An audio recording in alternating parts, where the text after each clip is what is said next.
also Indonesian musician.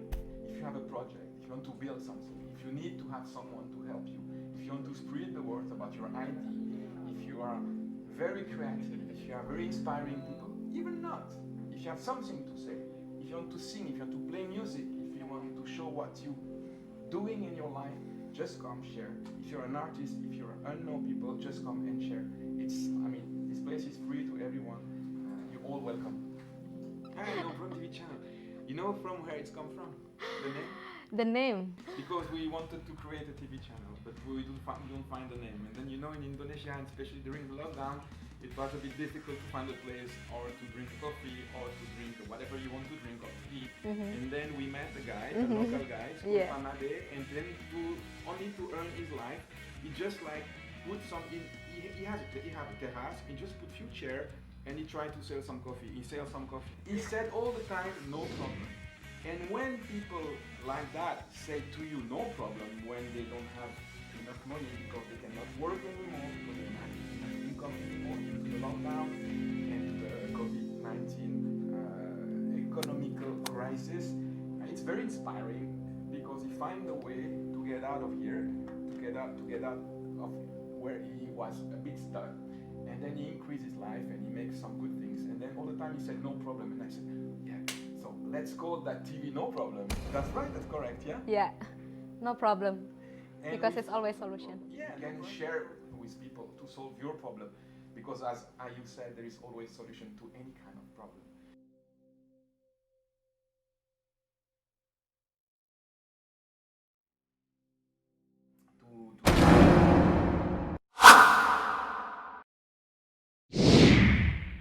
Welcome guys, bienvenue. Bienvenue Ellie. I will say something first of all. On va parler en français. On a décidé avec Elisa et tous les membres de la fondation qu'on allait parler en français, qu'on allait faire une émission en français. Mais je vais quand même d'abord dire bonjour à tout le monde dans les 3 langues que je connais. Selamat datang semuanya di No Problem TV. Bienvenue à tous sur No Problem TV. Ok. And welcome to everyone to No Problem TV. On continue en français. Ça va être un exercice de style pas évident parce qu'on a tellement pas, enfin, j'ai tellement pas l'habitude de parler en français que parfois je vais devoir chercher un peu mes mots. Et puis je suis persuadé qu'avec toi, on va parler un petit peu de temps en temps. On va être un peu en difficulté pour parler. Bah, déjà maintenant, pour trouver les mots. Ouais. Alors déjà, moi j'ai envie de dire bonjour à tous les potes de Suisse, de France et tous ceux qui parlent français. J'ai partagé à la famille, à mes amis. Alors on est à pas loin de, je sais pas, 20 000, 22 000 km de chez vous. Je sais qu'il fait très chaud chez vous, je sais qu'il y a des petits problèmes qui reviennent actuellement. Et puis bah, soyez strong, soyez forts, respectez les distances sociales, portez un masque. N'oubliez pas de vous dire que vous vous aimez quand même, c'est vachement important je crois. Et puis à part ça, il y a une vie à peu près normale, même s'il faut un petit peu se faire attention à ce qu'on fait. Et puis aujourd'hui, on n'a pas d'invité particulier, comme les dernières fois. Je le prends très mal. Non. Vu qu'on est tous les deux à travailler pour la fondation, tout à fait. Moi je vais vous présenter Elisa. Je te laisse te présenter. Ceux qui ne me connaissent pas, j'ai rejoint la fondation. J'ai rejoint la fondation suisse en octobre dernier. Ouais. Et puis j'ai rejoint l'Indonésie en février de cette année. Ouais. Donc, en fait, elle nous a apporté un super cadeau. Ouais, c'est ça, exactement. Je suis arrivée un peu en même temps que le virus. Je te jure qu'elle est arrivée quasi en même temps que cette saloperie de Covid-19 est arrivée. Et puis du coup, on s'est posé la question s'il n'était pas responsable de quoi que ce soit. Mais non. Et tous les gens me demandent si je suis coincée ici ou si j'avais prévu de rester si longtemps. Et non, j'avais prévu de venir vivre ici. Donc c'est pas.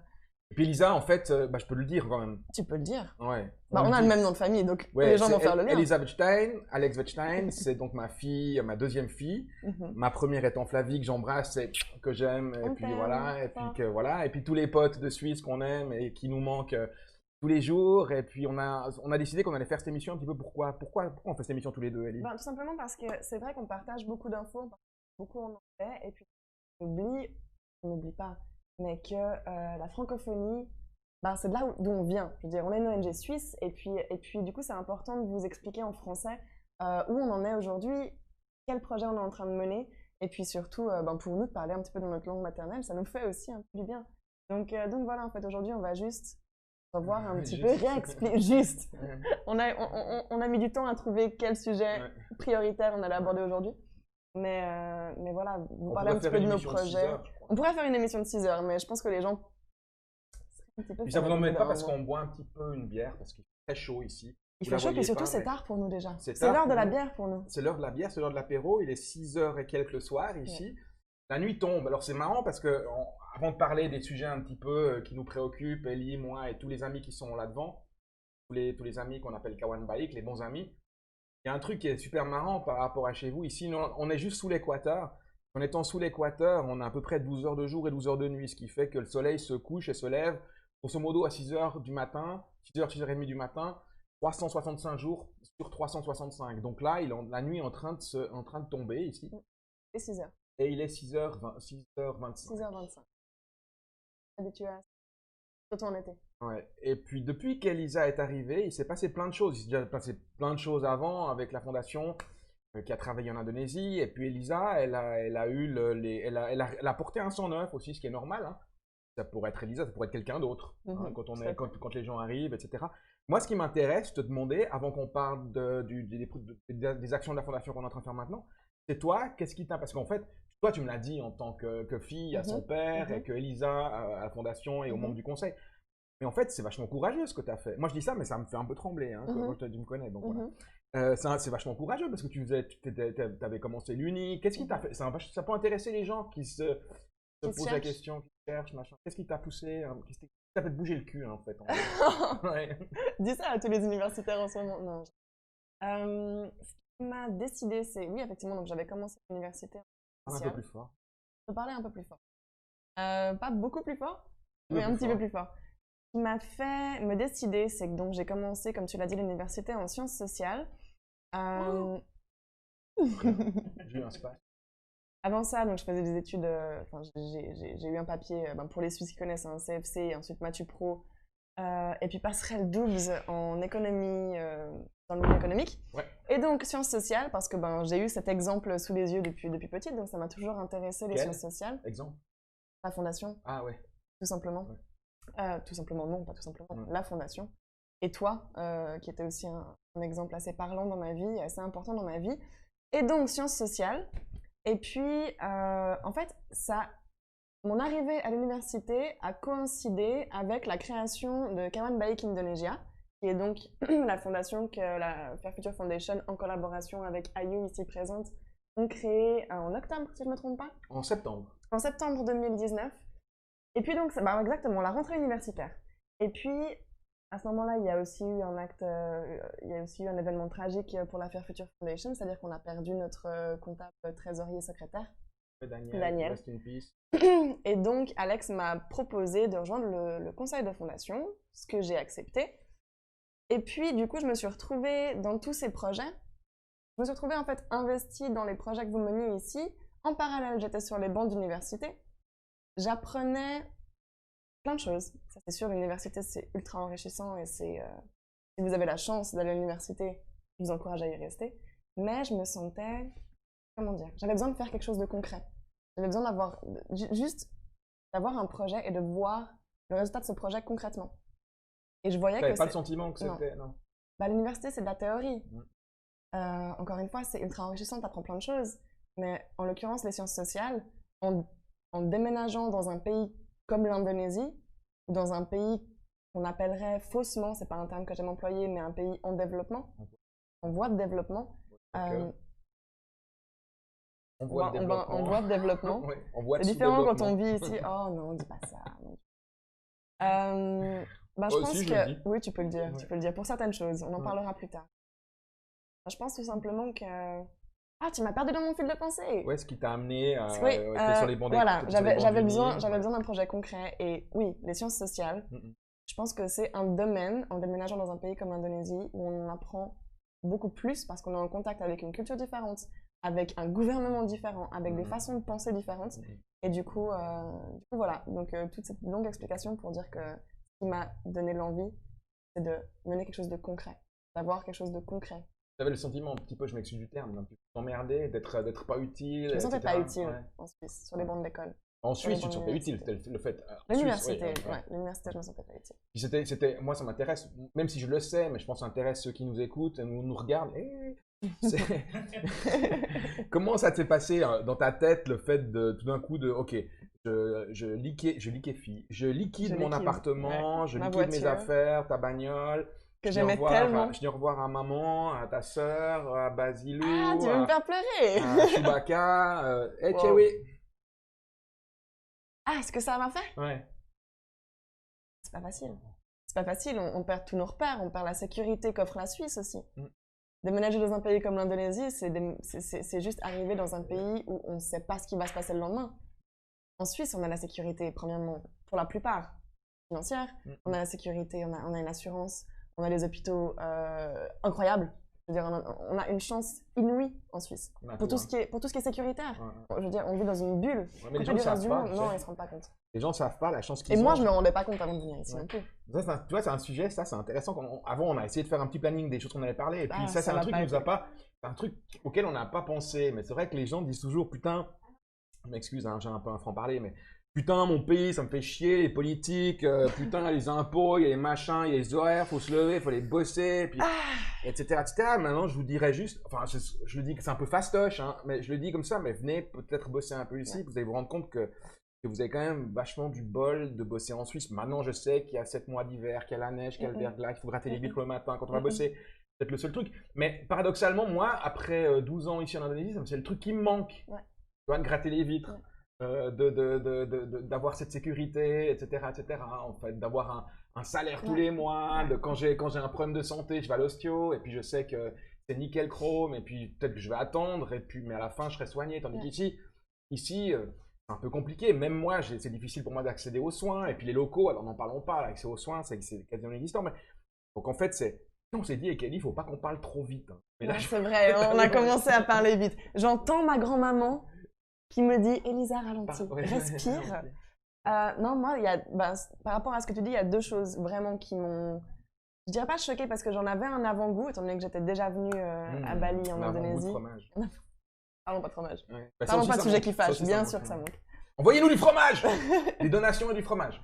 C'est mon anniversaire bientôt, donc si Le jamais 15 vous août. avez envie de faire un... 18 août. 18 août. 18 août. Ouais, c'est affligeant, je sais. Non, mais le pire, c'est qu'il le sait. Ouais. À part ça, il le sait. Non, parce que tu vas te faire engueuler. Hein.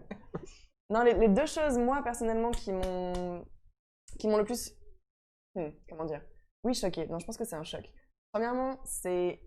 En Suisse, on ne se rend pas compte à quel point on est chanceux de pouvoir avoir confiance en notre gouvernement. Ouais. Ça, Bah, c'est on un le croit truc. déjà. Hein? On le croit. Premièrement, on le croit. On a confiance. Ouais, on Quand a ils nous disent confiance. quelque chose, on sait que c'est... C'est en principe bon. En principe vrai. Bon pour nous tous. En tout pour le cas, pays. dans la majorité du temps, c'est vrai. Et surtout, ils travaillent Dans l'immense majorité. dans l'immense majorité du temps. Et surtout, dans l'immense majorité des cas, le gouvernement en Suisse, en France aussi, va... Mais en France, tu compares... Joker. Si tu compares, ouais, Oui, mais oui, si tu compares à l'Indonésie, ok, on est, ok, je veux ok, dire, on est dans ok, le deux. ok. Je compare à l'Indonésie. Ok, Je dis pas que la ok, France a le meilleur gouvernement au monde. Ce que je veux dire, c'est qu'on peut avoir confiance quand un policier nous arrête dans la rue, on sait que ce qu'il va faire, dans la plupart des cas, pas dans tous les cas, ça va être pour notre bien. Je laisse responsable de ce que tu dis, hein, parce qu'en En France, c'est peut-être Suisse, pas toujours. en ouais. Suisse. Voilà, ouais. C'est pas toujours le cas. On pense bien entendu à ce qui se passe aux États-Unis en ce moment, ce qui se passe en France aussi en ce moment. Ça, bien sûr. Ouais, délit de sale gueule, délit de faciès, ça Mais s'appelle. je veux dire, dans les grandes décisions qui sont prises, je veux dire, dans les lois qui passent, dans les choses comme ça, la plupart du temps, c'est quand même pour le peuple. Et il y a quand même cette sécurité qu'ici, on n'a pas. Ici, en Indonésie, concrètement, on ne peut pas faire confiance au gouvernement. On sait que quand ils vont prendre une décision, ça ne va pas forcément être pour le peuple. Non. De loin pas. Et ça, c'est un truc auquel j'ai dû m'habituer parce que pour moi, Auquel t'es toujours pas habitué. auquel je suis toujours pas habituée. Ouais. Et ça, c'est la première chose. Et la deuxième chose, bien évidemment, c'est l'accès aux soins. Parce que en tant que Suisse, surtout dans un pays comme la Suisse, où quand même l'industrie pharmaceutique... Bah oui, c'est comme le gruyère. voilà. Hein. Je veux dire, quand on a mal au dos, on prend un médicament, on Ouais, prend ouais. rendez-vous chez le médecin, il va nous prescrire une ordonnance, on va aller chez l'ostéo. Il y en a un bon Ici, traitement. ouais, c'est ça. Ici, quand on a quelque chose, d'abord, on va demander à tout le monde ce qu'ils pensent que c'est, Ouais. et puis c'est autodiagnostic. Ouais. Parce qu'aller à l'hôpital, de 1, la plupart du temps, c'est trop cher. Il n'y a pas d'assurance. Il n'y a pas d'assurance pour la plupart des gens. Et je veux dire, même pour nous occidentaux, vivant en Indonésie, l'hôpital, ça va être le dernier recours. Ouais, moi, j'ai pas d'assurance. Mais je ne suis pas contente avec ça. Ah. C'est un autre sujet qui rentre dans le cadre père-fille. Ouais, perso, machin. Mais ouais, ces deux points-là, c'est quand même la chose qui voilà. Et puis les inégalités, évidemment. Et puis on peut faire, vu que le premier sujet c'était le Covid-19, CCC 1, 2, 3, on va peut-être parler du Covid-19. Alors je vais peut-être parler un petit truc en indonésien pour que mon super pote, pour que le producteur de l'émission qui s'appelle Andri puisse comprendre. Bro, kita sekarang mulai bicara ya, bukan Mbinudita, Covid-19. Et parce que ce qu'il faut savoir, c'est qu'on parle en français, mais du coup, il n'y a personne qui nous comprend dans le bureau. Ouais, c'est cool. Alors, on va vous parler de ce qu'on fait depuis le mois de mars, comment on a commencé à prendre en charge des milliers de personnes en leur offrant des produits des biens de première nécessité. On va vous présenter un petit film, vous allez voir maintenant. Je vais faire, je vais vous laisser. Voilà, ça c'est du riz. Tu veux parler, toi? Tu es quand même à la source de ça. Hein? Je suis la source de ça. C'est Ellie qui a créé ça, donc. Avec Ayou. Avec Ayou, Kawan Ayou, Kawan Elisa. Alors là, en fait, ce que vous voyez, c'est tout ce qui était. En fait, en gros, le riz, on le reçoit en gros sacs de riz. Et puis, du coup, on doit les transférer dans les plus petits contenants pour former ce qu'on appelle les goodie bags. Donc voilà. Principalement à l'intérieur du riz, des légumes. Des serviettes hygiéniques parce que ça, tout comme en Suisse, c'est ultra cher. Quand je dis ultra cher, c'est que pour la population. Ouais, les produits d'hygiène féminine, c'est inexistant ici. Hein. Enfin, ça coûte des prix de dingue. C'est un problème sur lequel la fondation elle espère aussi travailler aujourd'hui pour les femmes, la santé et l'hygiène des femmes. Et donc là, on peut voir les sacs. Donc on a essayé un maximum d'avoir le moins de déchets possible. Mais ce qu'il faut savoir ici en Indonésie, qu'on peut appeler aussi le pays du plastique, c'est que dès qu'on veut avoir quelque chose qui n'est pas en plastique, donc des sachets plastiques ou même pour emballer les œufs, comme vous avez pu le voir, c'est aussi en plastique. Ça coûte les œufs en plastique, les emballages pour les œufs en plastique, ça coûte 3-4 fois le prix. Donc quand le but c'est de nourrir la population et puis qu'on n'a pas forcément des budgets illimités, on est obligé de passer par là. Là, c'est là où on travaille. C'est le siège de la fondation, Kawan Baik Indonésie, Fair Future Foundation et Rumah Sanur. Et puis les personnes que vous voyez en bas, les sponsors, les logos d'avant, c'était les gens qui nous ont aidés, qui nous ont aidés à organiser, les volontaires. On a accueilli beaucoup de volontaires aussi. André, c'est toi? Ok. Voilà, on repart là-dessus, mais c'est vrai que pour nous au départ, c'est parti. Moi, je vais le dire un petit peu. Un jour, je vais le dire avec beaucoup d'humour, mais c'est pas loin d'être vrai. Un jour, je me suis réveillé un matin et puis mon épouse et ma fille, on va dire comme ça, ouais, tu peux. Ouais, Kawan Ayou, Kawan Elisa, l'ami Ayou, l'ami Elisa, elles ont eu au départ, j'ai envie de dire la très bonne idée, mais au début, c'était pas une si bonne idée que ça, d'apporter des biens de première nécessité aux gens. Alors, très bonne idée sur le fond. Maintenant, au niveau organisationnel, quand on commence un truc comme ça, il faut savoir qu'on ne s'adresse pas à 10 personnes, on s'adresse à la moitié d'un pays qui est la 4e population mondiale, c'est-à-dire à 150 millions d'habitants, grosso modo.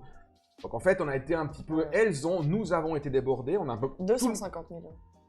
Ouais, 280, ouais, mais j'ai fait 300 pour le raccourci, donc 140 millions d'habitants.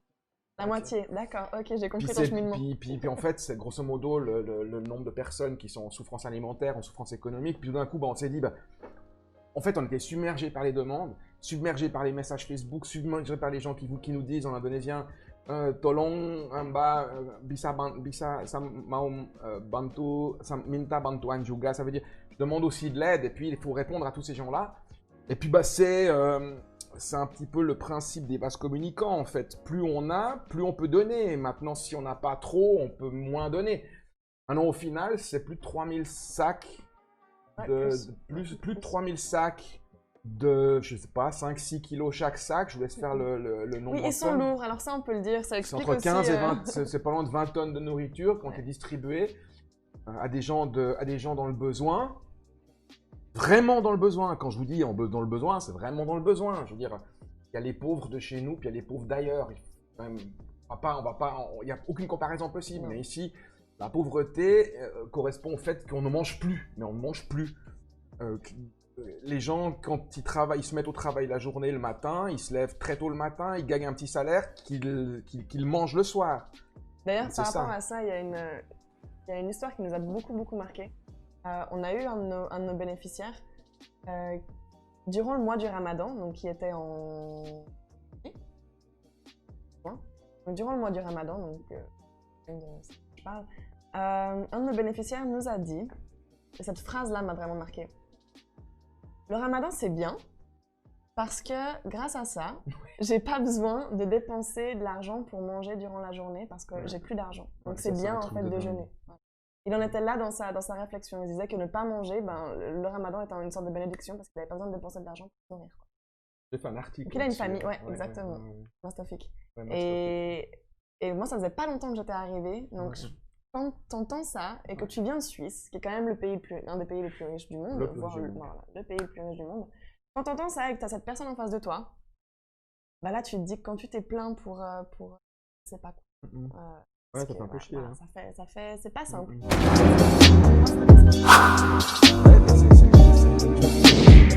C'est à plus de 1200 km, sauf erreur d'ici. C'est une île d'une pauvreté incroyable, vous connaissez, c'est là où on reconstruit l'école, on va en parler après. C'est une île où les gens n'ont pas de revenus, ou très peu de revenus, c'est une des îles les plus pauvres d'Indonésie, comme une grande île.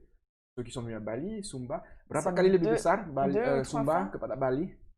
2 or 3 times. 3 kali ya, lebih besar. C'est une île qui est 3 fois plus grande que l'île de Bali et puis qui n'a pas les ressources qu'elle a.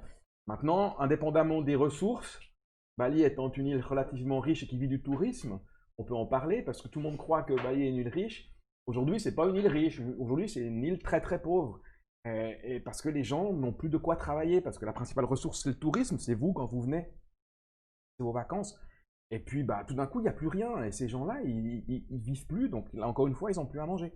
Alors, pour revenir à si je peux juste compléter, c'est un cercle vicieux parce que les gens qui vivent du tourisme à Bali font vivre les autres personnes de l'île qui ne vivent pas du tourisme, qui vivent d'autres choses. Et du coup, vraiment, le tourisme, on peut clairement dire, fait marcher surtout le sud de l'île, nourrit les gens. Et surtout, c'est des gens qui gagnent durant la plupart d'eux, c'est des gens qui gagnent durant la journée de quoi s'acheter à manger le soir, pour le lendemain, pour leur famille. Donc, on n'a pas cette notion d'économie en Indonésie de manière générale, et encore moins à Bali. Et du coup, nous, ce qui nous a aussi beaucoup fait parler, fait débattre, nous a beaucoup énervé. Non, mais écoute, ça venait du fond du cœur, vraiment, parce que ça, c'est encore...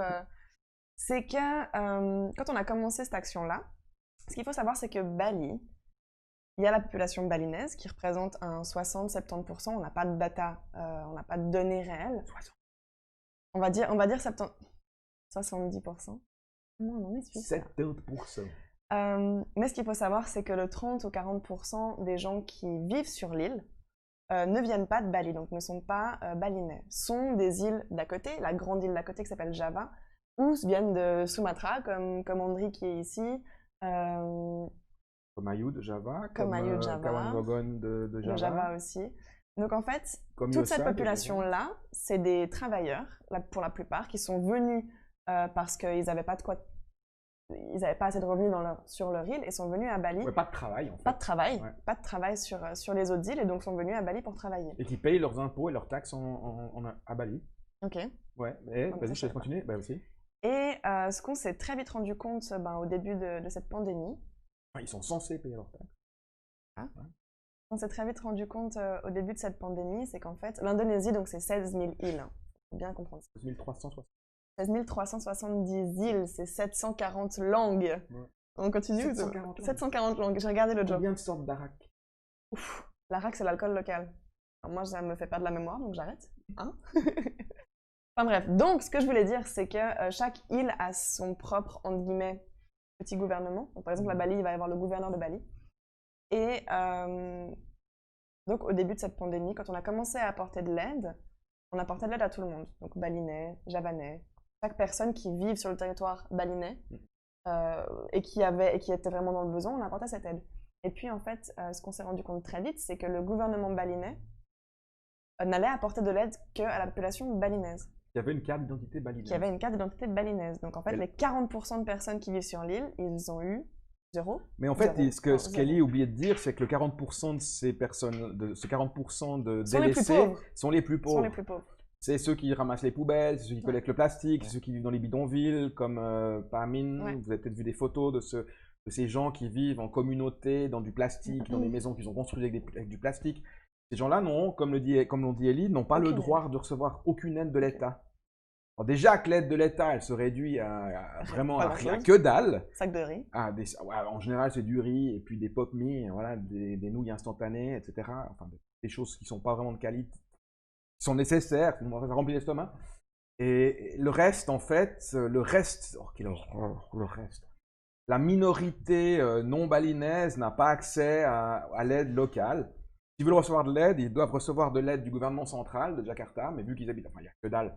Donc en fait, nous, on s'est plus focalisé, sans oublier tout le monde en fait, plus focalisé sur ces personnes qui n'avaient pas le droit de recevoir de l'aide de l'État local, du gouvernement local. En fait, si on peut faire une comparaison, c'est comme si les Suisses allemands n'avaient pas le droit de recevoir une aide du gouvernement. C'est ça. Ou alors les Français, encore plus parlant, les Français qui vivent en Suisse, il y a une catastrophe mondiale, exactement. Les gens n'ont plus de quoi se payer à manger. Ouais. Et ben, le gouvernement suisse décide d'aider seulement le gouvernement français, les Français de l'Hexagone. Ben, soit ça, mais pas les Français étrangers. Ouais, ou alors le gouvernement suisse refuse d'apporter de l'aide aux Français qui vivent ici, voilà. Et le gouvernement français aussi. Donc en fait, ces gens n'ont plus rien. Ouais. Parce que ce qu'il faut savoir, c'est que bien entendu, le gouvernement central donc, de Jakarta, de la capitale, n'apporte pas non plus d'aide à cette population qui est à Bali. Elle est censée le faire. Elle est censée le faire, mais elle le fera pas. On attend toujours, quoi. Donc je pense qu'on peut arrêter d'attendre. Hein. Ouais. Au bout d'un moment, il faut être réaliste. Et que le Covid, notre programme, alors on a décidé qu'on arrêtait de l'appeler Covid. Il s'est fait en 3 étapes. Il y a eu le COVID-19 Community Care. COVID-19 Community Care, ça veut dire soins de communauté pour les personnes souffrant, affectés par la pandémie. COVID, ouais. Il y a eu 3 étapes. C'était pas vraiment qu'on voulait faire 3 étapes. C'était qu'au début, il y avait CC1. On pensait pas qu'il y aurait CC2 parce que simplement, on pensait pas qu'on aurait besoin d'aller jusque-là. Ouais, et puis maintenant, on fait CC3, la 3e étape. Peut-être qu'on fera une 4e. Non, ça, je crois pas. Hein. Je crois pas. Non, voilà. Bon. Je crois pas. Ouais, je crois pas. Et pourquoi? 2 raisons principales. Premièrement, c'est financièrement, au niveau des ressources financières, c'est énorme. Ouais. Et puis deuxièmement, là maintenant, étant donné que les gens peuvent recommencer à travailler, nous on aimerait se focaliser sur plus apporter de l'aide aux micro-business et aux personnes, en fait, dans le but de donner du pouvoir aux communautés et qu'ils puissent retrouver leur indépendance, leur autonomie. Parce que ce qu'il faut aussi faire très attention en tant qu'ONG, c'est de ne pas rendre les gens dépendants de nous. Et ça, je ne l'avais pas compris au début et je l'ai compris après plusieurs mois. C'est que bien sûr, voilà, c'est ça. Bien sûr que dans l'urgence, je veux dire, quand les gens ne peuvent plus se nourrir et qu'on entend que des gens tombent dans les pommes ou doivent se retrouver à l'hôpital parce qu'ils n'ont pas mangé depuis plusieurs jours, ou dans les pires cas, décèdent. Ouais, mourir de faim, mourir de carence alimentaire. Mourir de carence alimentaire. Il y en a? Il y en a, bien entendu. Bien sûr qu'il faut agir, mais sans créer de dépendance. Et ça, c'est très important et on essaie vraiment de faire très attention par rapport à ça. Ouais. Une ONG suisse, en Indonésie, qui a aidé plus de 3000 familles. Ça correspond à... Les familles sont nombreuses. Hein. Ça peut correspondre à 10, 15, 20 000 personnes, j'en sais rien. C'est beaucoup. Et on le fait... Alors, c'est marrant parce que tu as dit la Suisse, machin. En fait, on le fait grâce à toutes les personnes qui nous ont aidés. Et puis, on est assez fiers. Moi, perso, en tant que natif, moi, j'allais dire natif de Suisse, mais même pas, je suis né en France.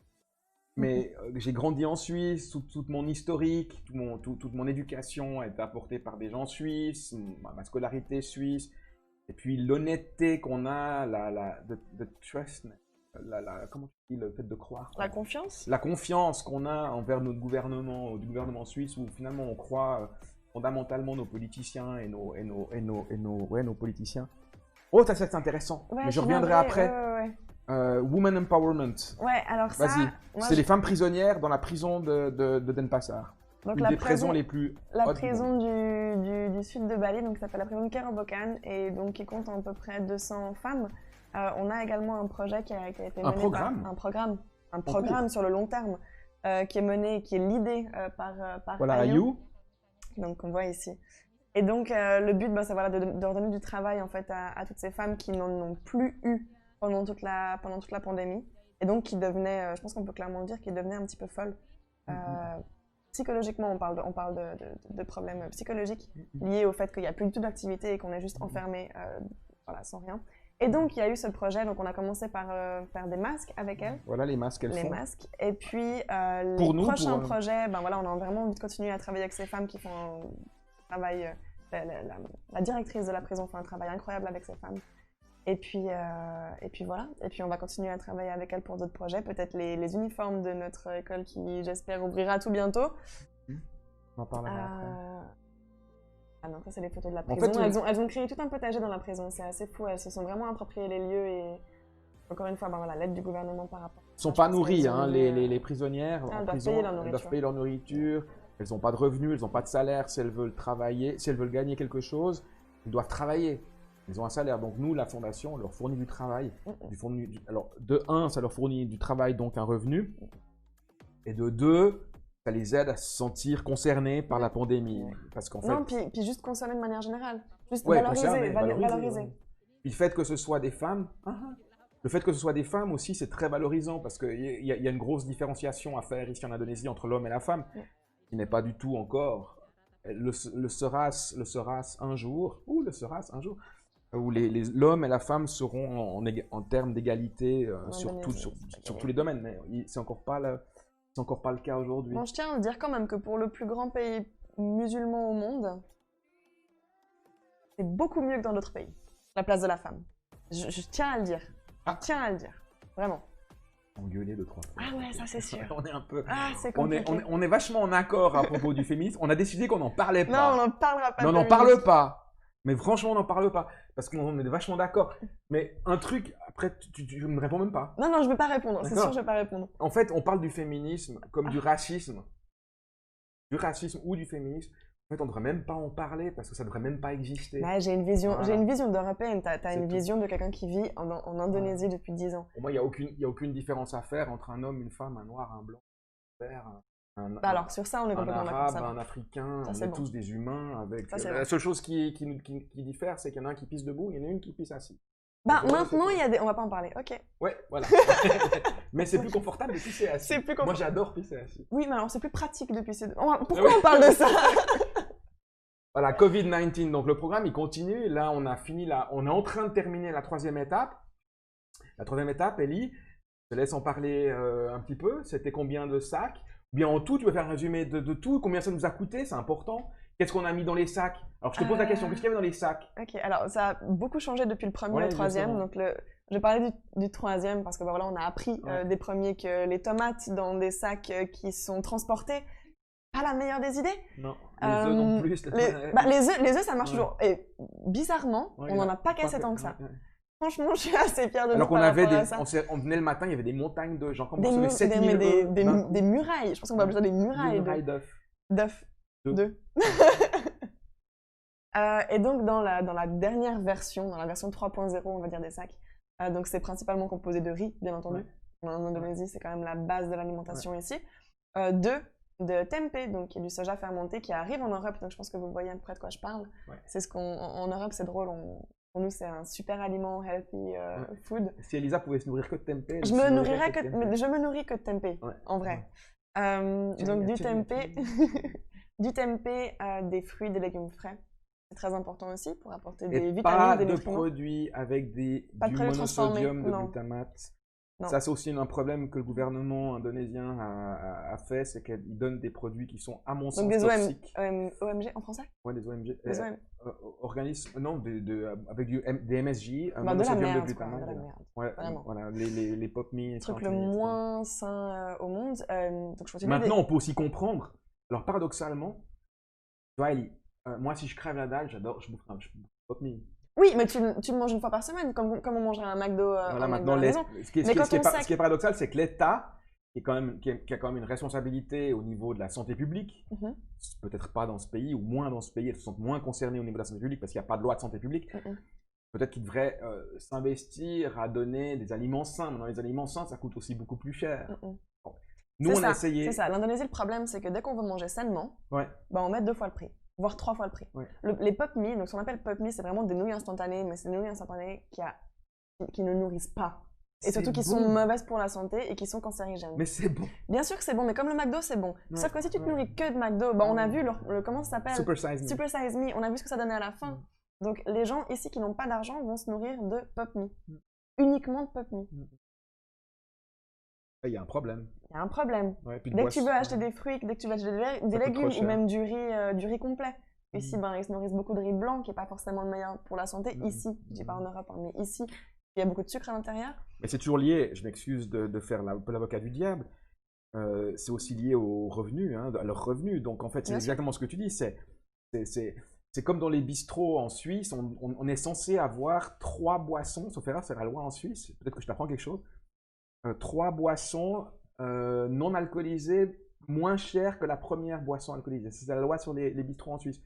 On devrait avoir ça aussi, 3 boissons, Attends, 3 aliments. moi je t'ai pas suivi, donc eux je pense pas non plus. Parce que Alors, moi je te chaque connais bien. bistrot en Suisse Oui, doit fournir 3 types de boissons, ça va être affiché dans le restaurant, ouais. 3 types de boissons, un verre de lait, ce que tu veux, mais non alcoolisé, et ça doit être Ouais. moins cher que la première boisson alcoolisée. Ok. Oui, ok. compris. Non, je savais pas du tout. Voilà. Mais oui, du coup c'est le même principe.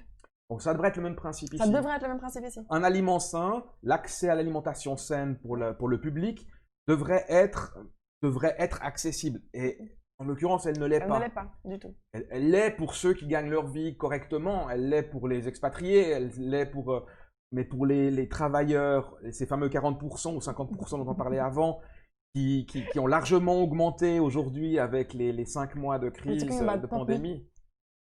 Ces 40% ont augmenté, donc c'est marrant d'ailleurs, quand on va au marché, on trouve quasiment plus que ça maintenant. C'est vrai. Dans les supermarchés du coin, on trouve quasiment plus que ça. Que de la bouffe pas chère. Et de la produit d'alimentation saine, du bon lait, etc. On trouve pas. Ouais. Bon, ça c'est assez sain. Ouais, faut pas bouffer ça tous les jours. Voilà. Oui, donc effectivement, donc juste pour conclure par rapport à ça, UTMP. plus c'est mauvais pour la santé, moins Ouais. ça va être cher. Et du coup, nous, dans nos goodie bags, parce qu'il y a d'autres ONG que je citerai pas, qui, par souci financier, encore une fois, ont décidé de distribuer des Pop Me. Tu te fais un shot de bière. Ok, qui ont décidé de distribuer ce genre d'aliments-là à la population. Et nous, en fait, on est parti du principe qu'on aimerait donner ce qu'on aimerait recevoir. Donc nous, en tant qu'humains, si on reçoit que de la bouffe malsaine, on n'aimerait pas. Je veux dire, ça me semble logique. Donc, nos goodie bags sont constitués en grande partie de riz de tempeh, d'œufs, donc des bonnes protéines, des protéines dont notre corps a besoin, du riz bien entendu, du sucre, ils cuisinent beaucoup le sucre ici, donc ça on voulait pas non plus l'enlever. Supprimer, ouais. Non, parce que c'est très important. Respect des dans traditions culinaires. Exactement. On va pas- Et puis, voilà, encore une fois, des fruits, des légumes, des vitamines. Et puis après, évidemment, désinfectants pour les mains, des masques.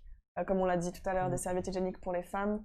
Des pommes de terre. Des pommes de terre, des carottes. C'est un produit cher, la pomme de terre ici, des carottes. Ouais. Donc voilà. Donc c'est vrai qu'on a eu plusieurs fois la remarque waouh, enfin vos goodie bags ils sont presque un peu Too much. Non, pas too much. Non, ils sont pas too much, sont mais bien bonne qualité. on a rarement vu ici ça s'appelle des bags sauce, des donations de nourriture. Sambako, pardon. Des donations de nourriture à ce standard-là, j'ai envie de dire. Mais voilà, c'était important pour nous. Mais si t'as envie de le dire, dis-le. Ah, je le dis. Ouais, Ah, je le dis. si j'ai envie de dire. Ouais, j'ai envie de dire. Ouais, je sais.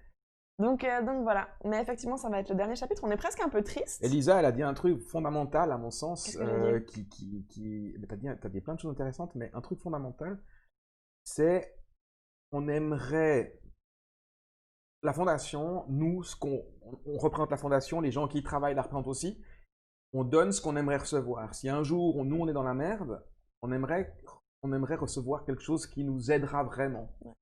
Et je suis pas convaincu que si je suis vraiment profondément dans la merde, je reçois des produits, je m'excuse, de merde, je suis pas persuadé que ça va franchement m'aider. Donc si je reçois des produits qualitativement, alimentairement bons, qui visuellement beaux aussi, c'est important le visuel, qui m'apportent quelque chose sur la santé, qui améliorent mon bien-être, mon mieux vivre, qui me font bien dormir, qui me font pas grossir, mais qui remplissent mon estomac. Ouais. J'ai aussi envie de retourner le compliment et de donner ça. Et puis je pense que c'est important aussi bien sûr, le but premier c'est de nourrir la population, mais c'est aussi de leur redonner un petit peu un peu de baume au cœur, quoi. Ouais. T'as pas envie de recevoir enfin, bref. Et t'as pas non plus envie de cuisiner pour tes enfants, parce que la plupart de nos bénéficiaires ont des enfants, sont des familles. T'as pas envie de donner à tes enfants de la nourriture que toi-même t'aurais pas envie de manger. Encore une fois, alors, bien entendu, ça a un coût un peu plus élevé. Peut-être que on a pu aider moins de personnes. C'est possible parce que vraiment on a tenu à ce que ce soit comme ça. Mais au moins les familles qu'on a pu et qu'on a eu la chance d'aider ont eu quelque chose de juste de décent, quoi. Alors, on va clore le chapitre sur Oui. les inégalités, On parle beaucoup. sur le Covid, sur le programme de la Fondation, le Covid-19. En 2 minutes, et pour résumer, il faut savoir qu'ici, les gens ne travaillent toujours pas, que les enfants ne vont pas toujours à l'école, vont toujours pas à l'école.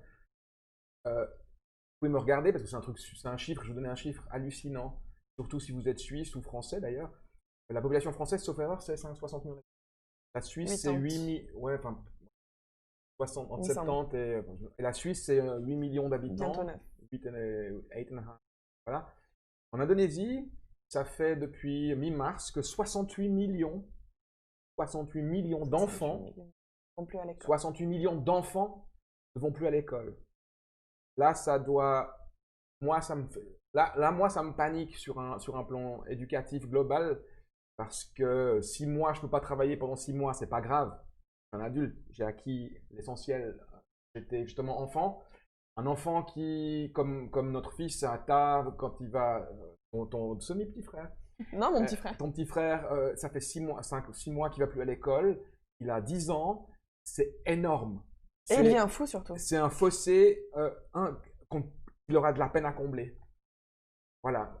Ça, c'est pour ce qui fait vraiment beaucoup de mal au pays aujourd'hui. C'est l'économie, c'est l'accès à l'éducation qui est totalement inexistant. On pourra peut-être en reparler un tout petit peu après. Il y a un point là-dessus. Là, je vous remercie pour tout ça. Je vous remercie de nous avoir aidés. Les donateurs qui ont fait un don.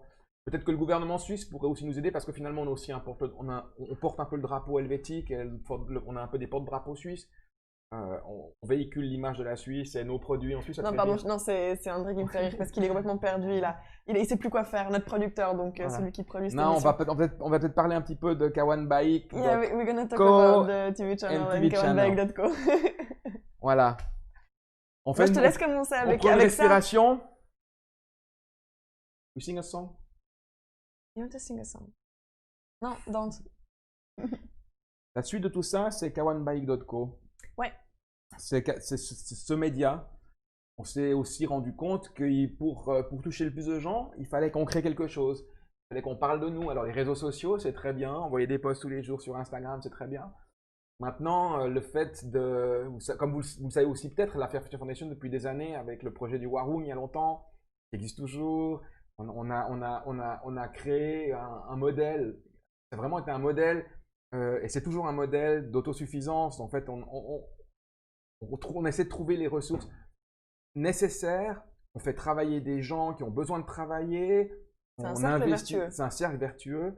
Et les profits recueillis par la Fondation, récoltés par la Fondation, on les investit dans les actions sociales. Par exemple, le fait qu'on puisse donner des aliments de qualité aux gens qui n'ont plus assez à manger. Ça vient aussi de ça. Et ça vient de ça. Qu'on puisse offrir des médicaments. Tiens, on doit faire des tonnes de vitamines Oui, aussi. des tonnes de vitamine C, des complexes vitamines, vitamine B complexes, etc.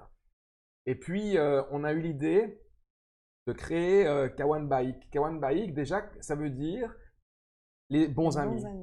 Donc, la fondation Kawan Bike Indonesia, déjà, c'est très symbolique. Parce que Kawan Bike en indonésien, c'est quelque chose qui parle aux gens. Quand on dit « Oh, ini Kawan Bike », ça, c'est vraiment mon bon ami. Et puis, on a créé, sur l'idée originale de Gogon, d'ailleurs, terima kasih Gogon untuk idenya ini Kawan Bike Indonesia, kawanbike.co. Kawan Bike, c'est Gogon qui l'a créé, qui a trouvé cette idée. On a créé une plateforme qui s'appelle kawanbike.co, qui réunit plusieurs choses en une, qui réunit la télévision No Prime TV, qui réunit un shop en ligne qu'on est en train de développer. Elisa en parlera parce que c'est elle la maîtresse de projet.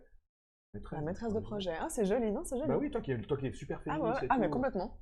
La maître de projet, ça t'aurait pas vexé. Ah oui, je t'aurais repris. T'aurais sûrement rien dit. Non, je pense que je t'aurais repris. Alors, Elisa qui est donc le maître de projet. Oh, je t'en... Merde. Pardon.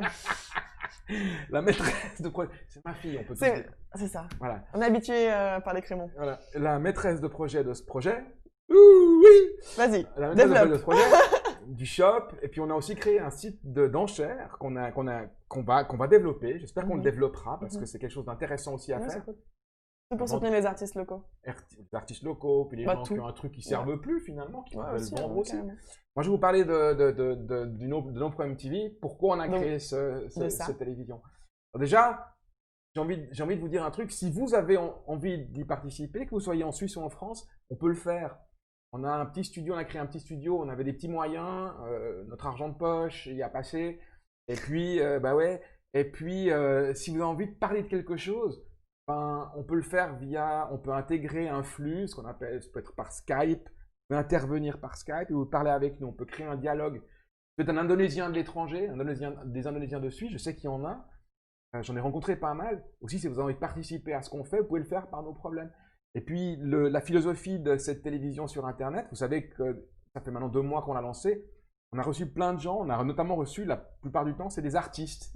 Notamment des artistes indonésiens fameux, très connus, dont un producteur de cinéma très connu, réalisateur de films, un guitariste très connu, un groupe de rock parmi les plus connus d'Indonésie, Navikula, pour ne pas le citer. Et puis, des artistes peintres, Made Bayak, et puis il y a eu nos architectes qui travaillent sur l'école.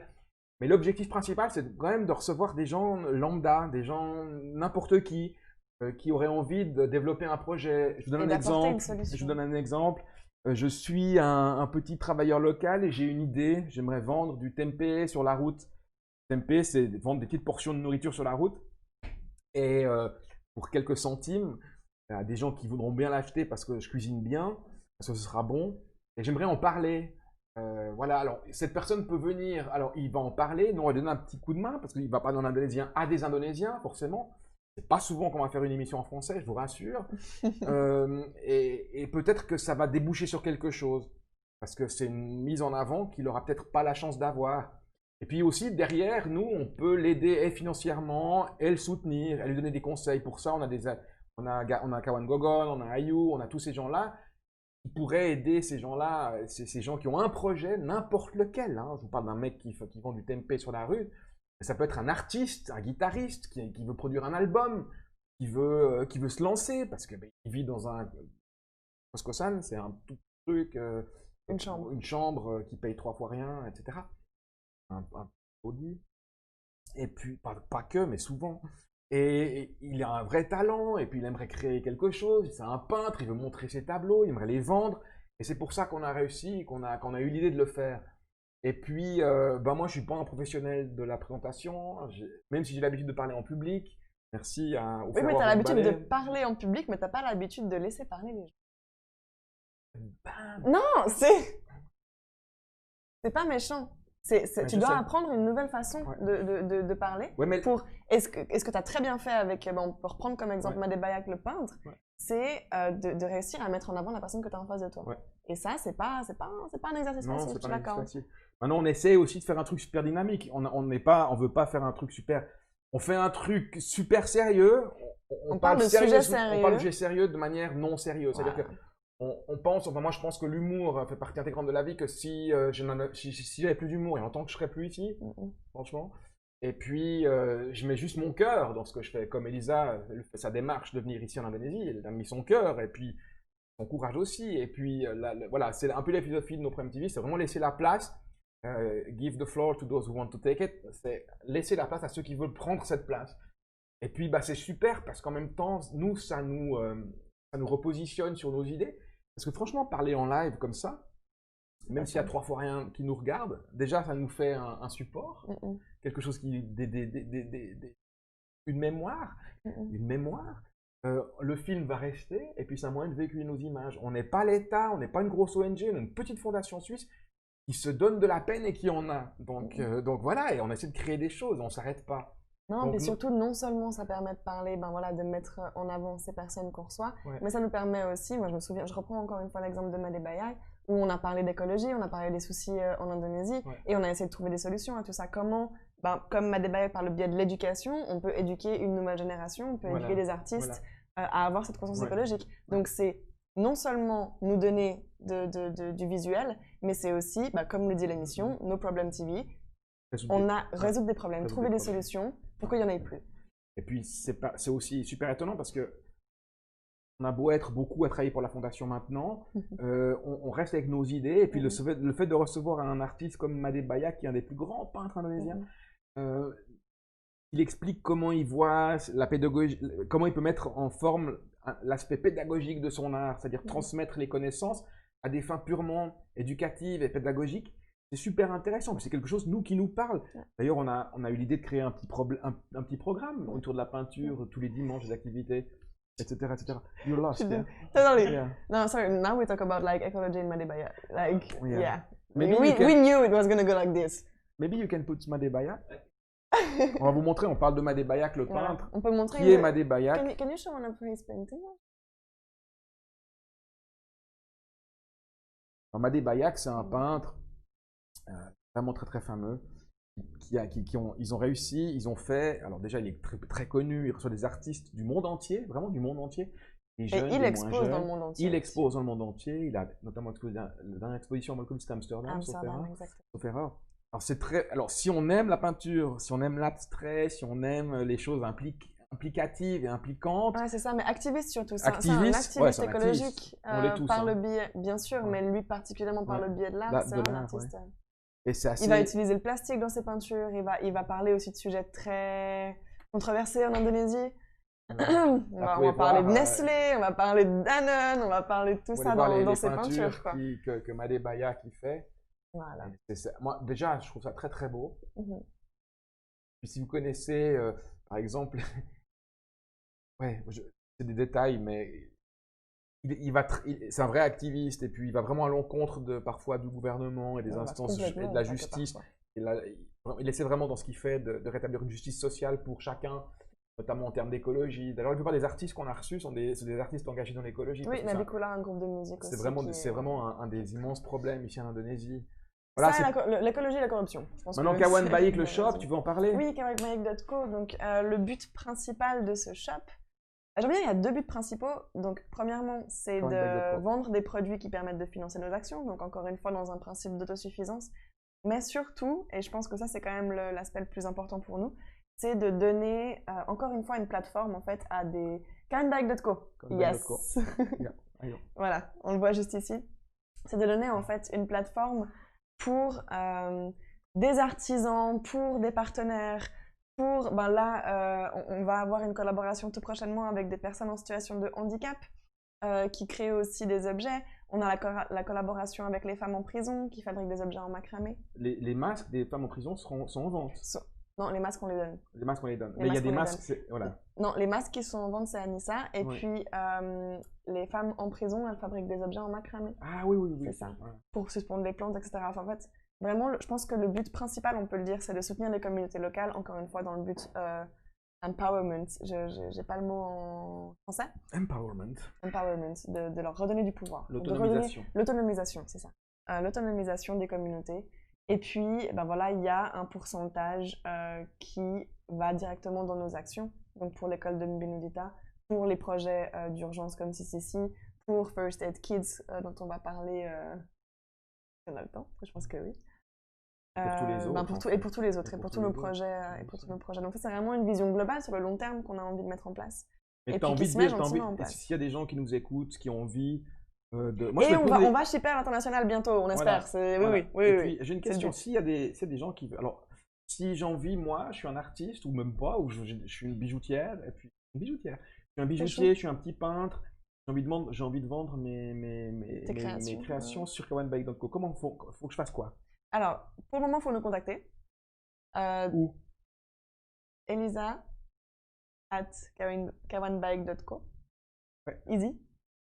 Ou alors directement par nos sites, ou alors par Fair Future Foundation, info@fairfuture Foundation. Il y a des... Il y en a plein. Par tous les moyens, mais surtout, à partir de la semaine prochaine, il y aura directement le lien pour pouvoir vendre des produits qui sera sur kawanbaik.co. Donc ça va dans Et puis si je suis un étranger et je veux vendre mes produits étrangers sur le site de Kawanbaik, comment faut que je fasse? C'est possible ça, tu crois? Ce serait possible. Ce serait possible. Après, je pense que ça rentrerait pas forcément dans la vision du shop, parce que le but c'est de redonner du pouvoir aux communautés en Indonésie. Oui, mais s'il y a des... Alors il y a ça. Maintenant, Mais on peut en en même temps, parler, on on peut en échange des parler. idées. Hein. Ah, c'est clair, on fait un S'il y brainstorming a- en s'il y a- live. si vous, en C'est Suisse, parfait. vous avez... Alors moi, je te pose la question. Je suis un artiste, je suis un mec suisse ou une nana en Suisse ou en France, ou Mhm. voilà. Et je suis un artisan. Et j'ai envie de dédier une partie de ma production artisanale, j'ai envie de la vendre. Mhm. Donc en fait, je peux Ah, la alors ça, vendre. c'est tout à Donc fait je m'occupe possible. de la vente et de l'expédition depuis le pays où je le fabrique. Oui, alors, et reverser une partie et de... reverser une partie Bien sûr. pour Alors une dans bonne ce cas-là, cause. c'est ultra simple. Tout simplement, en fait, on mettrait les produits sur kawanbike.co. Ouais. Donc on mettra le produit en vente. Et puis dès qu'il y a une vente, Il ça va s'occupera. directement, il s'occupe de shipper pour l'endroit. Ah non, alors ça c'est totalement possible. Ouais, c'est une bonne Totalement idée. possible. Ça, c'est une idée. Donc en fait, dans le monde entier, in the entire world, actually, if you guys want to sell something on kawanbike.co, and if you want to guys share some profit for Kawanbike Indonesia or Fairfield Foundation, please contact Elisa. S'il vous plaît, contactez Elisa on elisa@kawanbike.co. It's also possible. We don't need to have the physical article here. Non, non, But complètement. if you guys you have a charity consciousness, and then if you want to get involved in something like you want to give something back also to the community, because your affect is close to Indonesia. I speak in English because just contact Elisa. It's also possible. Mais totalement. Back to Et d'ailleurs, français. ça me fait penser à ma cousine qui est en train de lancer sa boutique et qui m'avait dit c'est sûr, le jour où j'arrive à en vivre, j'ai envie de donner une partie. J'ai envie de donner une partie pour la fondation parce que, enfin, voilà, encore une fois, Kawanbike Berbagi, comme on dit ici, Mais alors, les bons amis. pourquoi elle pourrait pas alors, Raph, Et elle le fera. Et je pense qu'elle le fera dès que ce sera possible. Ah, totalement. Et donc, dans cet esprit-là, on vous invite, vous et vous tous, qui avez envie de partager un petit peu, parce que je pense qu'il n'y a rien de plus enrichissant que le partage. On a moins, mais ça nous enrichit beaucoup plus. donc On gagne kawanbike.co, c'est une la chose. télévision, c'est le shop, c'est un site d'enchères. Et puis Andri et puis Ico, ils ont créé quelque chose qu'on est en train de développer. Ça s'appelle Inspiring Project. Andri, you want to talk about Inspiring Project? Alors, les projets, français? les projets, Bah, ça plein de choses. les projets inspirants. Andri et Ico. Andri est un graphiste, un aquarelliste, Très talentueux. très talentueux, very talented. Can you put one of your paintings, please? Malou! Et puis, en fait, l'idée qu'ils ont eue, c'est leur idée originale, c'est de filmer leur art. En fait, je donne un exemple, faire un cappuccino. To take a cappuccino. Pour faire un cappuccino, il vous faut du bon café, il vous faut de la bonne eau, il vous faut du bon lait, il vous faut une tasse, et puis il vous faut un petit peu de savoir-faire aussi pour faire le dessin, etc. Ils ont eu l'idée, c'est un masterclass, ouais. Ils ont eu l'idée de filmer ça. Comme ils ont eu l'idée de filmer le fait qu'ils fassent une aquarelle. Oh, comment Andri peint sur une feuille blanche avec son pinceau les couleurs. Voilà, ils le font à l'indonésienne, c'est-à-dire qu'ils le font avec beaucoup de passion et beaucoup d'amour. Et c'est super beau et magique à voir. Ce sera en ligne très rapidement. Et surtout, toutes ces masterclass, la plupart du temps, on peut trouver une quantité incroyable de masterclass en anglais. Mais ce qu'il faut savoir, c'est que la population en Indonésie, encore une fois, on parle de 260 millions d'habitants, il n'y a pas une grande partie qui parle anglais. Il y a la partie qui sont dans les villes, il y a beaucoup de personnes à Bali qui parlent anglais parce que tourisme. Mais du coup, ils avaient vraiment envie, encore une fois, dans le même esprit, je me répète, mais d'autonomie, de partage de savoir-faire, de partage de skills. Ouais, partager leur expérience. C'est ça, pour que les gens puissent le refaire à la maison et peut-être, voilà, encore une fois, on parle un grand nombre de personnes, on parle de millions de personnes qui vont perdre leur emploi à la fin de cette crise. Le but, ou qui l'ont déjà perdu, bien entendu, le but, encore une fois, c'est de partager ce savoir pour que les gens puissent retomber sur leurs pattes d'une façon ou d'une autre. Et là aussi, toutes les idées, tout ce qu'on vous parle, le thème de kawanbike.co, c'est un projet qui est très personnel entre nous, hein, pas personnel moi tout seul, mais personnel Kawanbike, Fairfuture Foundation et Fairfuture Indonesia. Maintenant, on n'a pas la prétention de tout savoir faire. Donc, si vous aussi vous avez des idées, vous pouvez facilement vous joindre à nous et nous donner des idées. Vous pouvez nous aider à développer ce produit qui est, à mon sens, relativement unique. Un tout en un où les gens peuvent s'exprimer et ça a un but vraiment en faveur de l'humain et de l'humanité. Tout est fait en faveur de l'humain et de l'humanité. Il n'y a aucune part d'enrichissement personnel, si ce n'est l'enrichissement en termes de connaissances. Mais économiquement, il n'y a aucun enrichissement personnel, si ce n'est celui de faire vivre la fondation aussi. Et puis l'essentiel, le 89%. 80, combien? 90. Non, 90%. 90. Ouais, 91, 92. Non, entre 90 et 92% des biens, des dons récoltés par la Fondation sont intégralement reversés auprès des bénéficiaires. Ouais. Et puis Entendu, il n'y a pas de pourcentage... salariés, on est tous volontaires. Elisa est volontaire. Et le pourcentage restant, c'est pour payer les bureaux, le matériel, pour pouvoir faire vivre ces projets et pour pouvoir... Voilà, exactement. Voilà, ça c'était pour kawanbike.co. Merci mille fois pour votre confiance. On va peut-être parler de Minudita, si vous voulez bien. Un petit film, un movie first, about Minudita. Like this, I can go to pipi. Ça y est, Joga. Comme ça, je peux aller faire pipi. Oui, petite pause pour nous. On parle beaucoup. On boit de l'eau.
daño con la suara.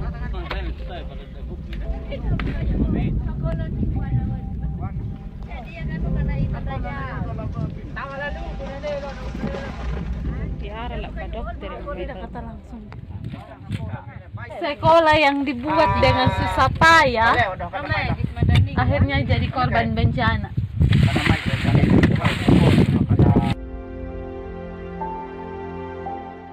Waktu itu tanggal 18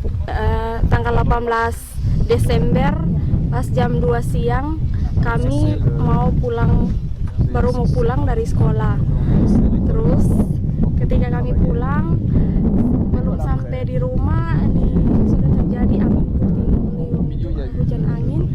Terus sekolah ini sudah roboh.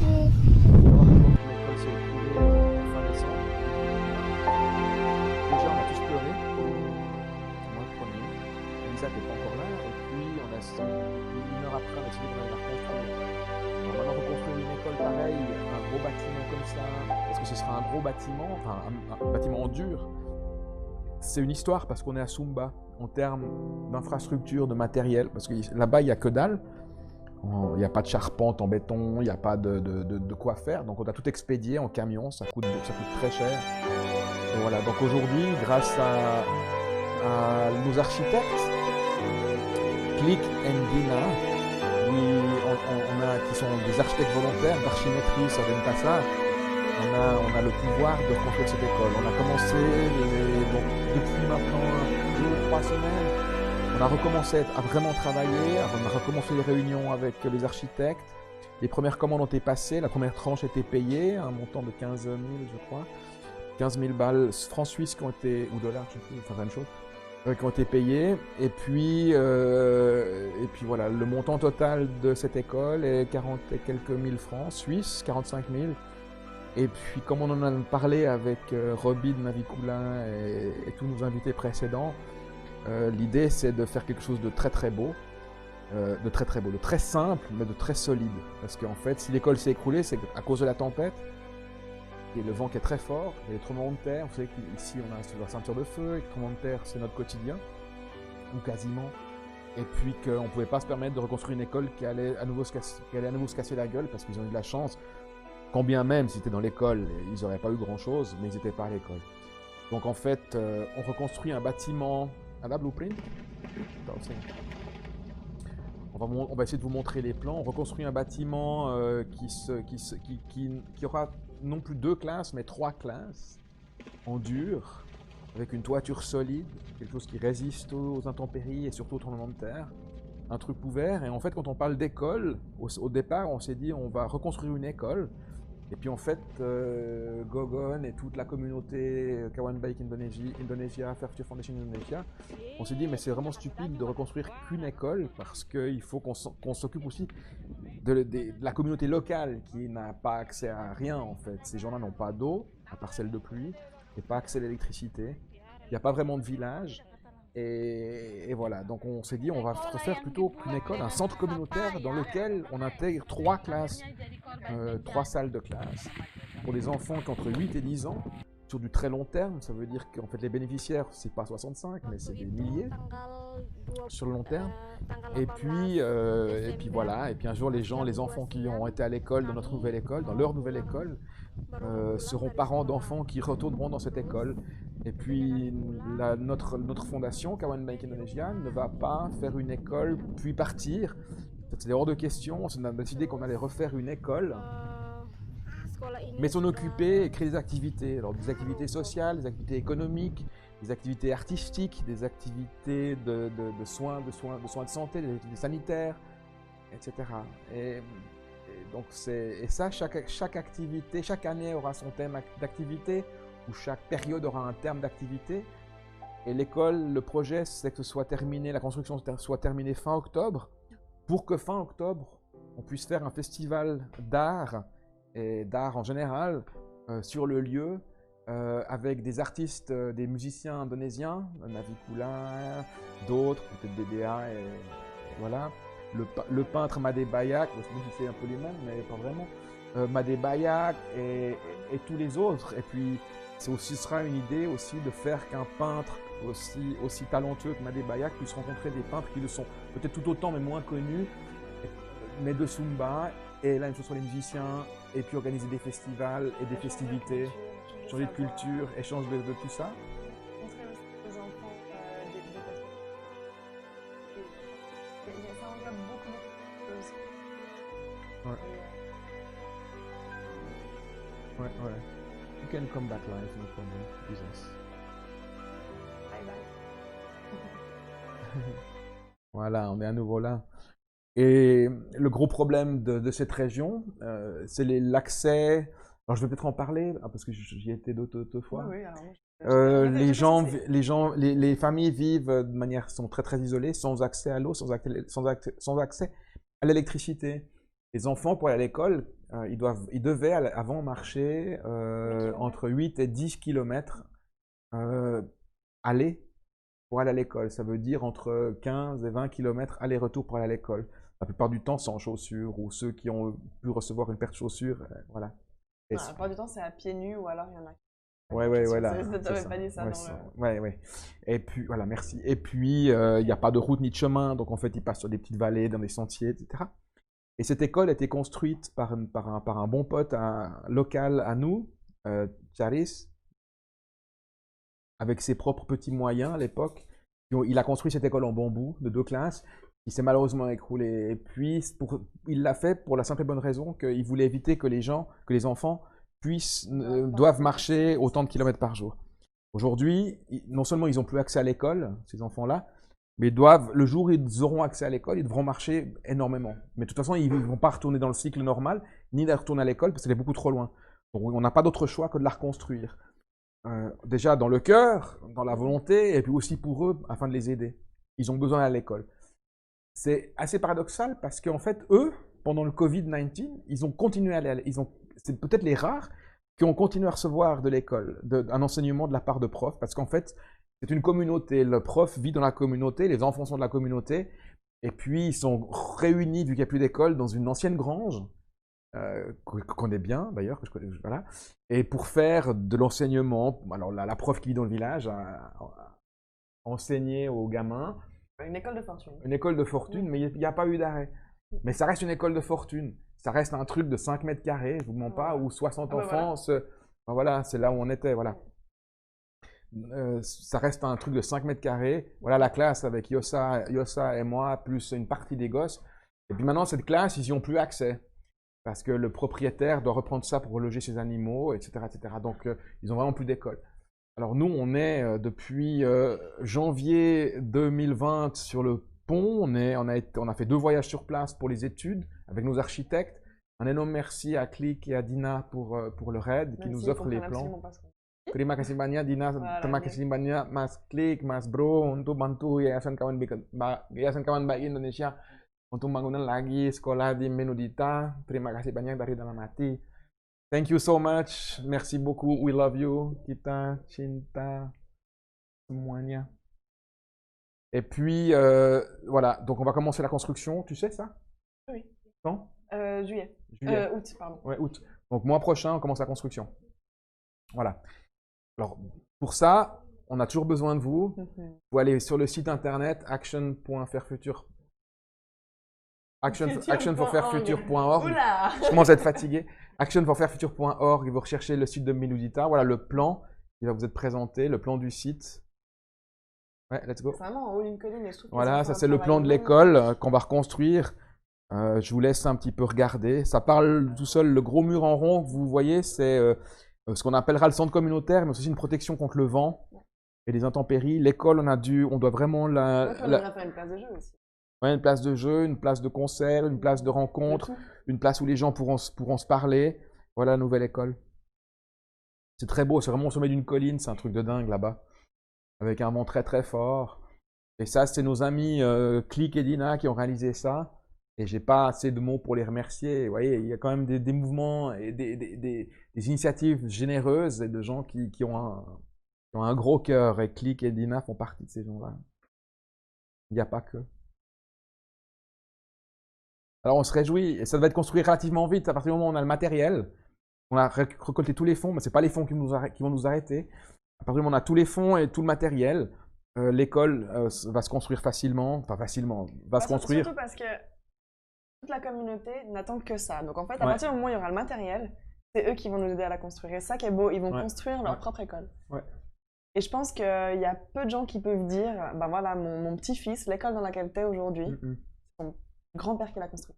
Bon, on sera sur place aussi pour surveiller les travaux. Bien sûr. Puis il y aura quelqu'un de Bali aussi qui surveillera les travaux. Donc on ne va pas y rester en permanence, mais on ira plusieurs fois et on restera plusieurs fois comme on l'a fait, peut-être des périodes d'une semaine, 10 jours sur place.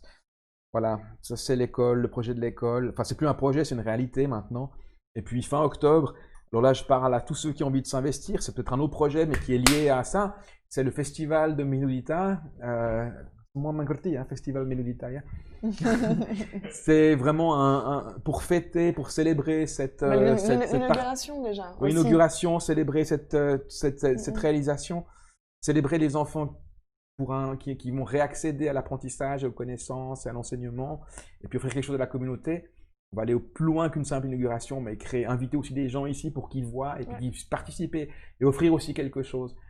Sur l'exemple de Dina et Click qui ont réalisé, qui nous ont offert quelque chose, sur place, ben voilà, on veut le dupliquer avec des musiciens, avec des peintres, avec tous ceux qui le veulent bien. Avec nos architectes aussi, qui vont revenir avec nous. Voilà. Qui vont venir avec nous, je m'inclus dedans alors que je suis toujours pas allée, mais bon. Merci Covid. Voilà les gars, voilà pour le petit truc sur le gros truc Ouais, sur Binulita à l'école. C'est le projet sur lequel on travaille parallèlement avec le COVID-19 Community Care et puis tous les autres projets. On va peut-être parler un petit peu de la suite de First Kit Aids. First Aid Kit. Alors un projet qu'on développe aussi à Sumba depuis Qui est lié, qui est totalement lié. qui est Vas-y, totalement lié. vas-y, je te laisse le faire. Allez. Ah, je dois reprendre mon souffle. Ouais, c'est ça, je te laisse un petit peu. Donc, First Aid Kit, donc, qui est les kits de premier secours. Donc, comme on l'a dit tout à l'heure, la plupart des enfants là-bas sont pieds nus, n'ont pas de chaussures, ou alors en ont, mais c'est une autre histoire. Et donc, la plupart du temps, ils sont pieds nus. Ce qui se passe quand on est pieds nus, évidemment, c'est qu'on s'écorche les pieds, on s'écorche les chevilles, ou alors quand on est en scooter sur des endroits où il n'y a pas vraiment de route, on peut avoir un petit accident de scooter et puis se blesser tout simplement les jambes, comme ça nous arrive tous les jours. Et puis, ça, c'est aussi un truc qui m'a moi, j'ai mis du temps à comprendre, c'est que en Suisse, en Europe, quand on s'écorche un petit peu, quand on s'ouvre le bras, quand on est petit, qu'on tombe, qu'on s'écorche le genou, ben, on va avoir le réflexe de désinfecter, de mettre un sparadrap, un pansement. Je crois que c'est suisse, sparadrap. On va mettre un pansement, on va faire un bandage et puis basta, c'est réglé. Mais en fait, ce savoir qui est les soins de premier secours, ben, ils ne les ont pas là-bas. C'est-à-dire que là-bas, ils vont s'écorcher la jambe, mais ils ne vont pas savoir comment désinfecter. Ils n'ont pas de désinfectant, ils n'ont pas de bandage, ils ont pas ce savoir, encore une fois. Quand c'est moi qui ai fait tous ces bandages-là, voilà. Et puis je peux te dire qu'il y a des enfants qui voyaient ça. Voilà. Certaines personnes vont avoir, certains enfants ou ils vont avoir accès à de l'eau, mais pas tous. La plupart n'ont pas accès à l'eau, donc ils ne peuvent même pas rincer la plaie. Donc évidemment, une plaie pas désinfectée, pas rincée, c'est une plaie qui s'infecte. Et du coup, les petites infections liées à des petites blessures peuvent devenir des choses plus graves, peuvent devenir des infections du sang, peuvent devenir, encore une fois, des plaies qui s'infectent gravement. Et donc, le projet First Aid Kits, c'est d'équiper chaque école et chaque village de cette région, donc qui est de Sumba Est, d'un kit de premier secours. Un kit de premier secours comme on trouve dans toutes les écoles en Suisse, comme on trouve partout en Suisse, partout. Ou en Europe. Mais alors ça va plus loin que ça, c'est juste. Et puis la deuxième partie, c'est d'éduquer. De former. Ouais, de former les enseignants de chaque école pour qu'ils soient responsables de cette trousse de premier secours. Afin et qu'ils puissent aussi lui transmettre ce savoir au village. Voilà. Que ce soit en fait comment on dit? Transmission du savoir. Alors le projet, si c'était que de acheter 280, il s'agit de 280 kits de premiers soins dans lequel c'est une pharmacie complète, vraiment très complète. Si c'était que ça, ce serait facile. Mais pour nous, là où c'est le plus difficile, c'est qu'en fait, à côté de ça, on organise des séminaires de formation. Alors, on était prêt à le démarrer, mais le Covid est arrivé. Donc, en fait, notre personnel, nos équipes, les Kawan Baik qui sont sur place en Indonésie, à Sumba, organisent des sessions dans lesquelles j'interviens en tant que soignant avec une amie qui est médecin de Sumba, avec le corps médical indonésien de Sumba, et en indonésien, avec moi, avec d'autres qui veulent y participer. On transmet ces notions médicales aux professeurs et aux enseignants de chaque école. Ensuite, on leur transmet le kit. On leur donne des exemples concrets de comment on soigne une plaie. Je ne vais pas me couper exprès, mais on leur montre Flavie, comment si tu as envie de venir pour ça, tu es la bienvenue. Voilà, alors là aussi, les volontaires qui ont envie de venir, on parlera après du volontariat pour tous ces projets, mais Flavie, qui élève infirmière en en deuxième année, si tu as envie de transmettre quelque chose à tes amis, I love you. Et voilà. Et puis aussi peut-être organiser quelque chose. Pourquoi tu pourrais pas organiser un truc par vidéo? Tu parles anglais couramment, tu peux aussi créer un support. Tu as du matériel à l'école. On en parlera un jour. Voilà, ça c'est le projet des kits de premiers soins. Il y a un fundraising qui est une campagne de financement qui est en cours également sur Kawan Baik, sur Action for Fair Future Indonesia et sur kawanbaikindonesia.org. Vous pouvez retrouver ça, vous pouvez nous aider.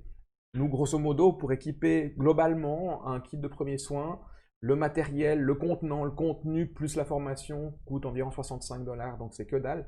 65 $ peuvent aider une centaine d'enfants, donc 50 cents, grosso modo, 50 cents par enfant pour soigner une plaie ou plusieurs plaies, etc., etc. Derrière, nous, on réalimentera en stock les produits manquants et on organisera une surveillance de ces produits, parce que ça reste du matériel médical, il faut l'entretenir.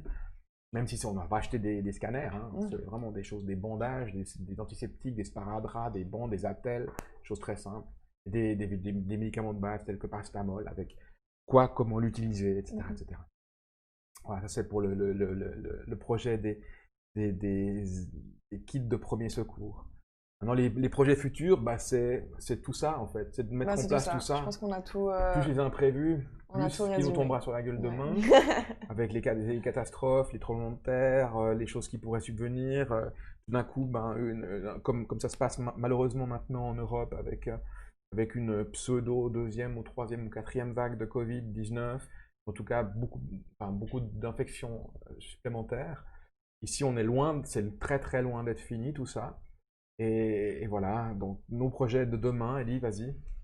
Bah, nos projets de demain, c'est tout ce qu'on a dit là, c'est continuer L'école, école, First Aid Kids, nos projets ici à Bali Voilà. qui ont démarré un petit peu soudainement, Ouais. tiba j'allais dire. les projets de soins, les projets de soins, les projets de Les projets soins, de soins. d'accès aux soins, d'offrir des accès aux soins, dans le cadre notamment de l'école qu'on va reconstruire. Donc, en octobre, l'idée c'est de créer ce qu'on Bah, je pense a fait que avant pour depuis résumer, des voilà, c'est ça, années. pour Voilà. résumer tout ça, c'est encore une fois partage de savoir et accès aux soins. Voilà, voilà. Donc éducation, soins, Ouais. partage de skills. Ouais. Ouais, c'est ça. Je sais plus comment dire en anglais. Mais ouais, on est là-dedans, on est clairement là-dedans. Et puis pour ça, on a besoin de volontaires. Oui. Vas-y. Ben, dès qu'on peut. Parce que Rock'n'roll, les gars. Si les vous avez avions- envie de venir bosser avec nous, dès que vous pouvez, dès que c'est autorisé, pour l'instant c'est encore interdit, ça le sera, je pense, d'après moi jusqu'à la fin de l'année. Mais dès que les étrangers peuvent revenir ici, Et surtout, ouais, si vous avez venez, envie, venez. apportez-nous du matériel, Ouais. venez vous-même vous impliquer. On a des tas de choses à vous montrer, Ouais, vous et allez être venez- super c'est ça, utiles. venez voir comment ça se passe ailleurs dans le monde parce que Venez travailler qu'est-ce avec que c'est Zumba, enrichissant. avec nous à Zumba, venez faire des soins ici, venez faire des soins là-bas, venez prendre en charge des enfants, leur parler.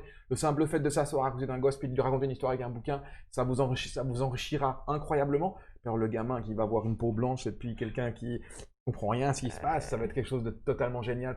On a tous un talent, que vous soyez peintre, que vous soyez chanteur, que vous soyez parleur, raconteur d'histoire. Je pense que c'est un Ou gamin. vous travaillez derrière un bureau et que Vous vous en travaillez avez derrière un bureau. marre d'être derrière un bureau Voilà. et que vous Venez avez envie travailler de avec voir un peu du monde, Ouais, ouais, ouais, carrément, carrément. On est toujours prêt pour ça. Alors ça, vous pouvez nous contacter, soit sur le site de fairfuturefoundation.org ou kawanbikeindonesia.org, qui sont les deux sites. Peut-être parler en 2 minutes, Ellie, Ouais. Fair Future Indonesia. Maintenant, on a la Oui. voilà. Fair Future Indonesia. En fait, pour ceux qui connaissent Fair Future Foundation depuis pas mal de temps maintenant, ben vous savez qu'on est une ONG suisse. Et puis là, très récemment, c'est-à-dire il y a quoi? Qu'est-ce que Il y a 2 mois. Il y a 2 mois. Il y a 2 mois, on a créé enfin officiellement la branche officielle de Fair Future Foundation, qui s'appelle Fair Future Indonesia. Donc, qui est une yayasan, donc une fondation légale, wow, Non. légale, non, c'est une école en Suisse, légale en Indonésie, et donc qui est composée à 50% de membres indonésiens et 50% de membres suisses, dont nous deux. Et donc voilà, ça Donc la ça a été, représentation en fait, peut-être pour vous, ça vous semble pas importante. fou, Ouais. mais pour nous, ben, c'est un accomplissement énorme parce qu'après 10 ans, ben, on a le statut d'Yayasan avec la fondation suisse. C'est-à-dire qu'il y a une représentation officielle Voilà. de la fondation Et suisse en ça, Indonésie. si on connaît un tout petit peu le système indonésien, eh ben, c'est un accomplissement en soi. Ouais. Parce que le nombre de paperasses. Ouais. Et Ouais, voilà. ouais, c'est Voilà. un truc C'est dont on pas- peut parler. c'est Ça, pas simple. Non, non. non, non, je suis fatiguée de la paperasse indonésienne. Ouais, Je suis vraiment. Ouais. Attends, combien de temps ça fait que tu essayes de te marier? ouais, arrête. Légalement, tu veux dire. Légalement, Ouais. bien sûr, il est marié donc depuis une année Religieuse. et demie. Mhm. Mais alors, une année et demie, et on n'est pas encore sorti, je pense 2 ans pour avoir le statut Ouais, officiel. ouais. Voilà. Pour donner un exemple, en Suisse, on va amener un papier à la mairie ou à la commune, et Alors c'est là, bon, vous êtes t'es sur, marié, vous êtes quoi. sur le site de fairfuturefoundation.org, vous avez Voilà. accès à tous les sites. Alors, petite parenthèse, il n'est pas encore terminé parce que. Non, parce et il qu'on- va être en français tout bientôt. Alors, la première page est déjà en français. Ok, super. Maintenant, enfin, c'est un truc très simple. D'ici la fin de la semaine, il sera complètement terminé. Voilà. Et puis encore une fois, messieurs, dames, si vous avez encore la chance, parce que je sais que c'est pas non plus très simple en Europe, si vous avez encore la chance d'avoir votre salaire, et si vous n'êtes pas un indépendant qui, je sais, va avoir des difficultés dans les mois, dans les années à venir, et que vous avez envie de partager un petit peu, n'hésitez pas. Action for Fair Future. Voilà. Une petite donation, ça coûte rien, ça prend pas beaucoup de temps et pour nous, ça fait vraiment toute la différence. Pour nous et ben voilà, pour toutes les personnes à qui ça va bénéficier. Je pense qu'on se rend pas compte à quel point un billet de 10 balles, un sandwich triangle de la COP, pardon pour ceux à qui ça va parler, ben si vous achetez pas votre sandwich triangle et puis que vous nous donnez ça, ben je peux vous dire qu'on fait beaucoup avec. Donc merci à tous ceux qui vont Ouais, faire c'est le vrai, geste. c'est fondamental. On a besoin de vous pour aider. Hein. Ouais. Maintenant, Pour grandir l'Indonésie, je sais que c'est loin, c'est peut-être un peu loin de vos préoccupations. Ce qui est normal. Maintenant, si on pense globalement en termes d'humanité, je pense que les frontières, on peut les détruire. Et puis, quand il y a des gens qui souffrent quelque part, on a envie de les aider. Enfin, moi, les frontières, c'est pas quelque chose qui me retient et qui ferait en sorte que je n'aide pas. Voilà, donc vous pouvez nous aider. Voilà, personne n'est jamais devenu pauvre en aidant. Non, ça c'est vrai. Vous pouvez donner 10 balles, 20 balles, 100 balles, 50 balles, ce que vous voulez, ce qui vous semble Oh, bon si vous et êtes juste. riche, donnez 1000, 2000, 3000, hein, on prend. Mais on voilà, prend, pas de souci. plus même. L'idée, c'est de vous dire aussi, droit dans les yeux, c'est qu'en fait, Ellie et moi, on n'est pas salariés, que les seuls salariés de la fondation, c'est Kawan Bike Indonesia, qui sont salariés par Kawan Bike Indonesia et pas par la Fondation Suisse. Nous, le 90%, 92, 90, entre 90 et 92%, mon réviseur officiel, Adriano, en Suisse, peut en témoigner, l'État suisse, la Confédération suisse également, surtout qu'on vient de faire les comptes, Ouais. 2019, c'est 92%, 92% de vos... Vous donnez 10 francs, c'est 9 francs 20 qui vont sur le terrain. Directement. Les 80 centimes qui restent, c'est pour payer l'électricité, c'est pour payer les ordinateurs, le papier, l'encre, le fait de pouvoir faire une émission comme ça, vous parlez directement, vous, en Suisse. Donc c'est rare.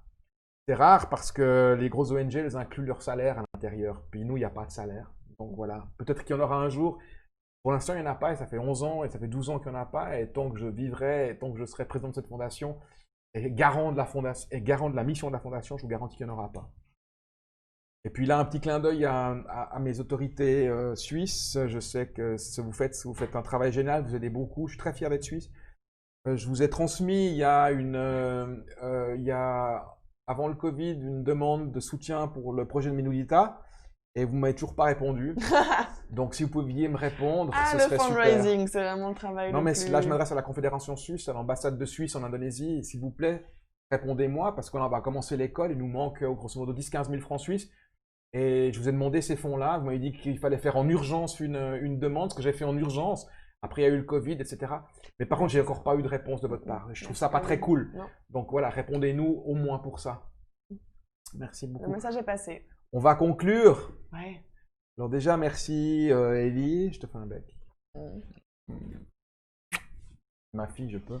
Je voulais remercier. On a dit qu'on allait présenter rapidement, mais pas rapidement, mais tous ceux qui travaillent avec nous.